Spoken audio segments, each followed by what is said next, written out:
host. Okay, so this Right, is the exactly. API endpoint. Then HTTP method is the post. Okay, this one we can put a title like API specification. Okay, then also the payload. And then you also write down like and the what is called after execution, what is the what is come down response you are expecting, and then you have to Yeah, write down the application.json type application like a application slash JSON. yeah. So this one is like um the parameter. Here you can see the parameter content type. Content, yes. Content type is the application slash JSON. Okay. Then And also the expected result. expected no, the like the yes the response code, and you have to explain the response. Response code. So here we can see that the response code, like it should, like if it is okay, I mean if we can successfully send a request here, it should be here 200. And if it is like the 400, it will be the bad request. If it is the 404, I mean this information is like not correct or not found, then it will show the 404. Okay. Bad request means if you just put the username like the email ID but not the first name last name, go up. If you just email but no name, no password, bad request. If you just put the email and the name and no password, bad request. If you just type the like what is called any of the missing is a bad request. Or if you type that same email again, bad request. So that's the bad request means. Yeah, I mean anything happen from the user end and from the buyer end. Okay, if they do any mistake on their information, it should be the bad request.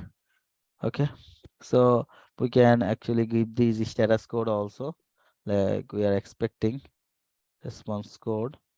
So here we can simply uh, copy this.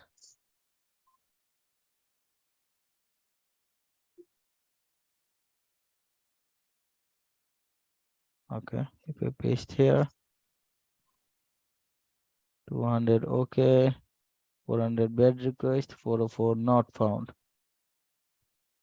Just put all the in the second line response code then. Okay, So write it in a way that other people like it. But you can put the bullet point as well. It has to be presentable format, okay? okay, then also the response body. Okay, so to get the response body, what you can do, we can simply give here the valid information based on this request. So let's say I am giving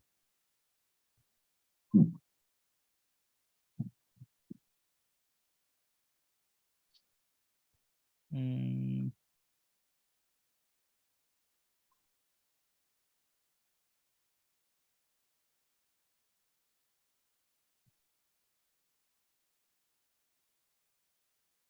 okay.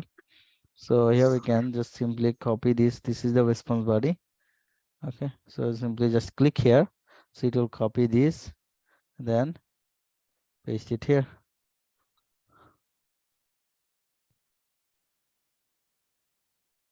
You can see the response body for the valid information. Hey, that should be good. Yep. For the valid information. Valid data information. Yep. So that's exactly how it has to be.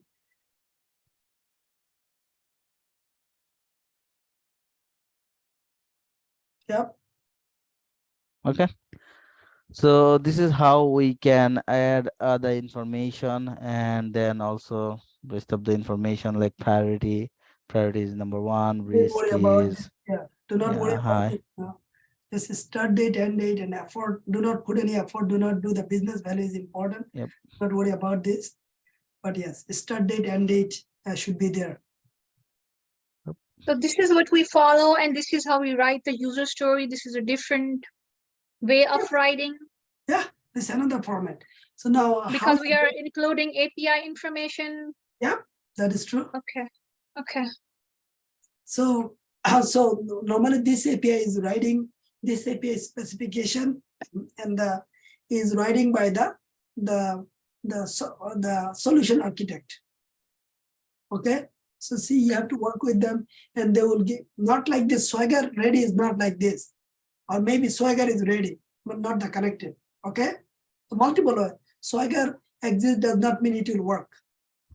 The architect always use the Swagger tool or other tool, so they can actually construct the API is means all about the data type, like the what data it is. Okay. So this information you are sending, this information, the format is application.json. This information you are sending from your browser or from your mobile app, it is the mobile app. So this information is going over the HTTP protocol and go to the server where this actually the code is, actually the logic is stored, the code is stored.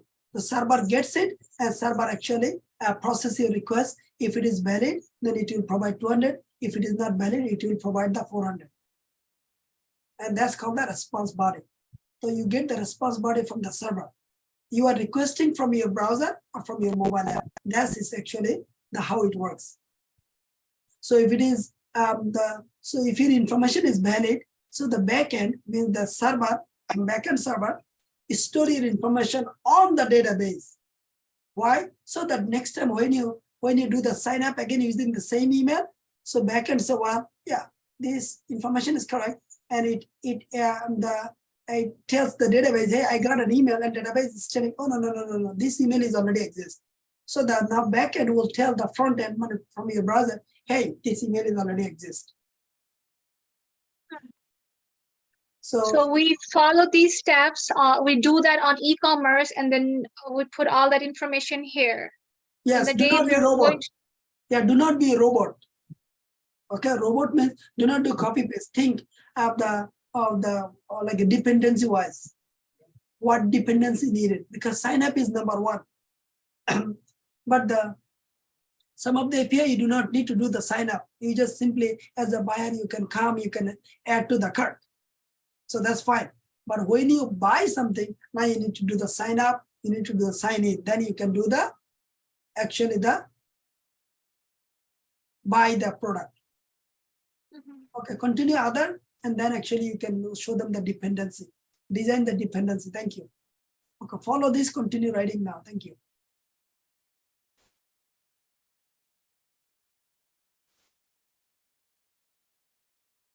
Okay, so anything else? Any question?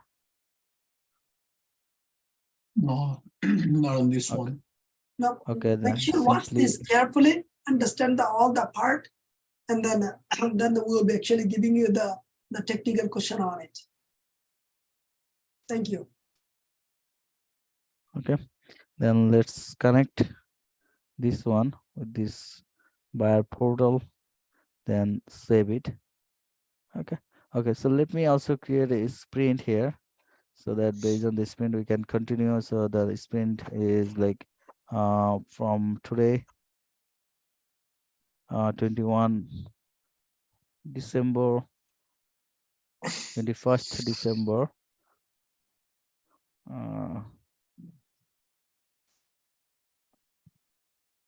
December to 28. Give them 2 weeks. Okay, The next week we'll just review. Next one will be reviewing. then 4th January. Yep. Okay, then select the team is select a single owner e-commerce team, then select date. Okay, then create. Okay, then let me assign those I mean, change the iteration. Save. Also.